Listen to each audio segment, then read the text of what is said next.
So every night at the dinner table with my pops, it was, Jonathan, stop it, stop it, stop it. What is wrong with you? I was the kid in middle school who had such a hard time keeping his mouth shut that I grew up with Shirley, the receptionist, in the principal's office, right?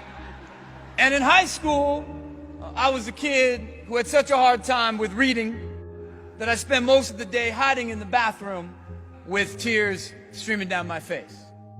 I did not learn to read until I was 12 years old. Couldn't read until I was 12.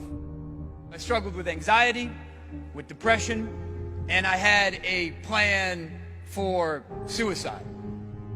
I was diagnosed with a whole bunch of language-based learning disabilities. I was turned in to a problem. You know, I wouldn't be here if it wasn't for this guy named Mr. R. I'll tell you about Mr. R real quick. So when I met Mr. R, he would always ask me, you know, after school, during school, what are you good at, Jonathan? And all I ever heard about in special ed wasn't what I was good at, but what I was bad at. So he'd ask me what I was good at, and I'd say, nothing. I'm not good at anything, Mr. R. And then one day he came to me, and he said, hey, Jonathan, I've been watching you. And I think, I know that you are really good at telling stories. You are so good at telling stories that you could be a writer. No one's ever said that to me before. I was 9 years old. A writer? I looked at him and said, are you out of your goddamn mind, Mr. R?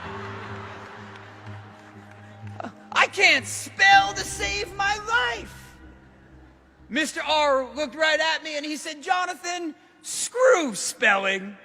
For the first time, somebody told me to forget what I can't do and focus on what I can do. And that changed my life. I went and transcended those odds. And I went to live a life that I'm proud of today. I have people in my life who helped me understand that I wasn't a problem. We got a national tragedy on our hands right now of young folks leaving school and feeling dumb. Don't know about y'all, but some of the smartest people I have ever met in my life, they did not do well in school. They couldn't read or write well, but they could rebuild the car engine from scratch. Everybody has that right to an education that's not about what's wrong with them, but what's right. And every single human being has something good that they can build a life around. Find the good and share it with the children in your life. And every child deserves that. You know, when I was in that hallway, chilling out with Robert, the custodian, there were days when he was the only adult that would speak to me. There were days where he was the only person that I felt in my life cared for me as a human being. And that matters. That's the work that you all do every single day.